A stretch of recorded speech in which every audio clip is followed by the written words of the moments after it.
Hello and welcome everyone, this is Eternal Brago TCG. Today we are going to be doing a deck profile on Marincess. Let's get into it. We start off with the best Marincess name, Blue Tank. On normal, dump a Marincess. When linked away, excavate 3, add a Marincess card. Pascalis. On normal or special a Marincess from hand. Pretty good. You can banish it from the grave during the turn it wasn't sent there, and add a Marincess spell trap from grave to hand. So besides being a great starter, it's also a great follow-up. 3 Seahorse. You can special summon it from your hand to a zone a link monster points to, and you can banish it from the grave on the turn it wasn't sent there to special award a monster from your hand. We then have 1 Mandarin. This one isn't as played as much from what I've seen. Well, you control 2 or more Marincess monsters, special summon it from the hand or grave to a zone a water link monster points to, but banish it when it leaves the field. The more names the better. We play triple Springer. She's crazy. Much like Seahorse, you can just summon her from the hand, except this time by banishing a ward from grave. If it's sent to the graveyard as link material, you can mill cards equal to the number of Marincesses you control and inflict 200 for each.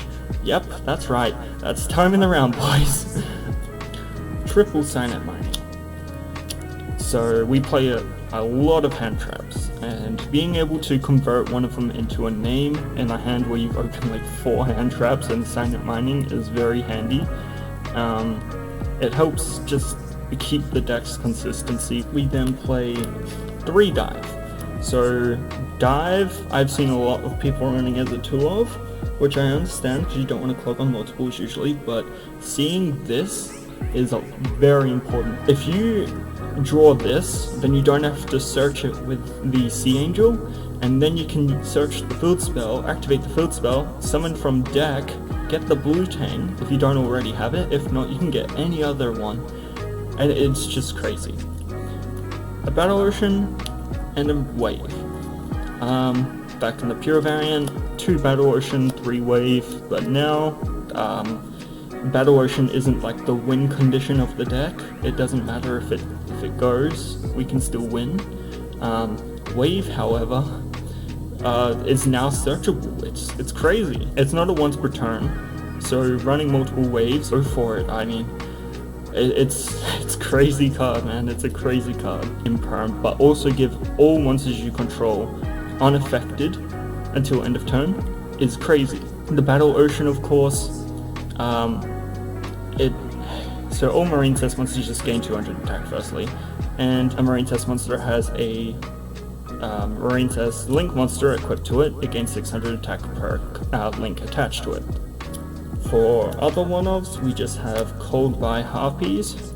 I kind of been going back and forth on like playing a Cosmic Cyclone over the Harpies, but I just feel like this card is just too crazy to not play. Cold by, you want to stop their traps, and against certain matchups, like Cold by a Tear Element, or Cold by Eldritch, or anything like that, it's crazy either way. Okay. So hear me out, right? Mystic Mine is fine as long as you're using it as a board breaker. I personally don't like Dark Ruler no more. The clause where you can't deal damage to them during that turn set you back. Mystic Mine also gives you that flexibility into turning it into a grind game, where you can use Marbled Rock to just recur your entire graveyard back into your hand. For the hand trap lineup, Ash, people touching their deck basically to do anything. Vela, this is are not allowed to use their effects. Ghost Spell, Graveyard, don't you dare touch it. You've summoned more than 5 times? Oh look, it's a meteorite. Imperm. For the extra deck lineup, Aqua Argonaut, Bubble Reef as our link force.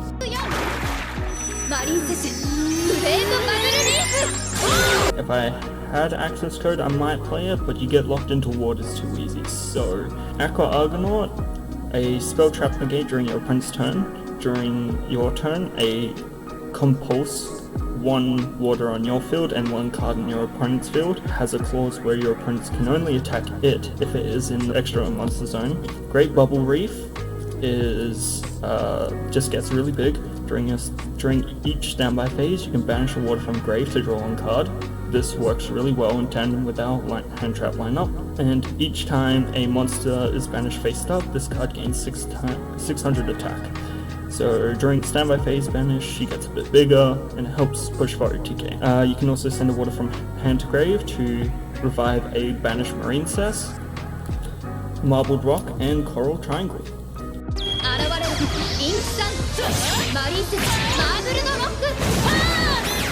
Marbled Rock, recursion, really good, and also has a funny thing to send a Marincess monster from hand to grave. Coral Triangle, you can dump a water from hand to grave, add the Marincess trapped from your deck to your hand. During the turn she wasn't sent to the grave, you can banish her from the grave and revive Marincess link monsters equal to her link rating, which is 3. We then have 2 Coral Anemone.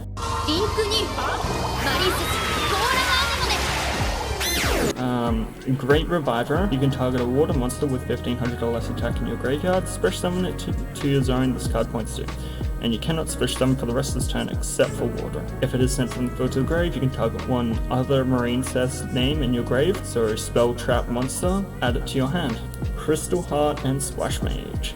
Crystal Heart is the namesake of the deck. You kind of need to go into it before going into your link monster so you can get the unaffected stat. It's not that good on its own, has some damage step shenanigans, and is unaffected while in the EMZ. Splash Mage, however, it's just useful for overextending. You just target a Cyrus in grave, summon it, so this can revive like your entire Marincess lineup. Its effects are negated, so that's something to remember. Then have 2 Sea Angel. This one, yeah, this is the perfect ratio for Sea Angel. You definitely need more than one.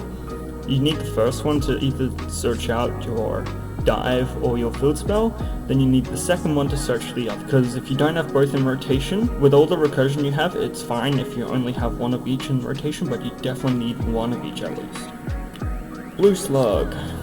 On link summon, target a Marincess in grave, add it to your hand. It's pretty good. We then have, for those good overextensions, Bahamut and Totally Awesome. I have a lot to say about Totally Awesome. This thing looks like a custom card made for frogs like yonks ago, man. This thing is crazy. Once per turn during the standby phase, detach a material, special summon a frog from your deck. Once per turn during either player's turn, when your opponent activates a spell trap or monster effect, send one aqua or hand or field to the grave. Negate the activation. If you do destroy that card, then you can set it to your field. That's right.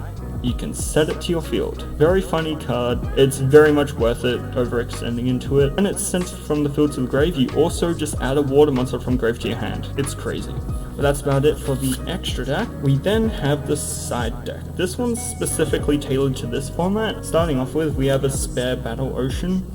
I honestly couldn't find like a good one of to put in, so I decided to put this in just in case. We have Stealth Kraken and Abyss Dweller.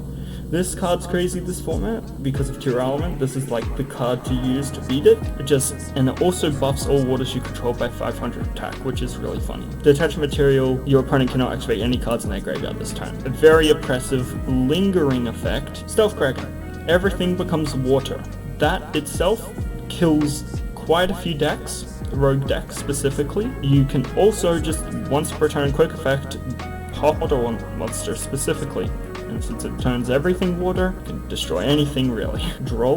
This card is very, very good. Once again, a lingering effect. When your opponent adds cards from their deck to their hand, this can include drawing them. You can just send this from hand to grave, stop them from adding cards from their deck to their hand for the rest of the turn. We then have Dimensional Barrier, another lingering effect. You declare one monster card type, Ritual, Fusion, Synchro, Exceed, or Pendulum. For the rest of the turn, neither player can special summon monsters of the declared type, and negate the effects of all monsters on the field with that type. We then have Triple Twin Twisters. Back row decks exist, and I want to have a good spell to get rid of them. I haven't tried it in this deck yet. My reasoning for this is you wait until they activate kit colors. They send itself to the grave to build fire. You change Shifter. They're now forced to banish the top 5 cards of their deck. All you have to do is have no cards in your graveyard in order to activate this, so late game it does become offline, so it does become a brick late game. That's the only real problem with Shifter, but besides that, this card is pretty crazy. You just gotta know how to use it right and you'll be good. So that is it for today. Like, comment, and subscribe. If you want to see more deck profiles and whatnot, I do have Virtual World on standby. I have a very interesting variant of it, and I hope to see you guys more.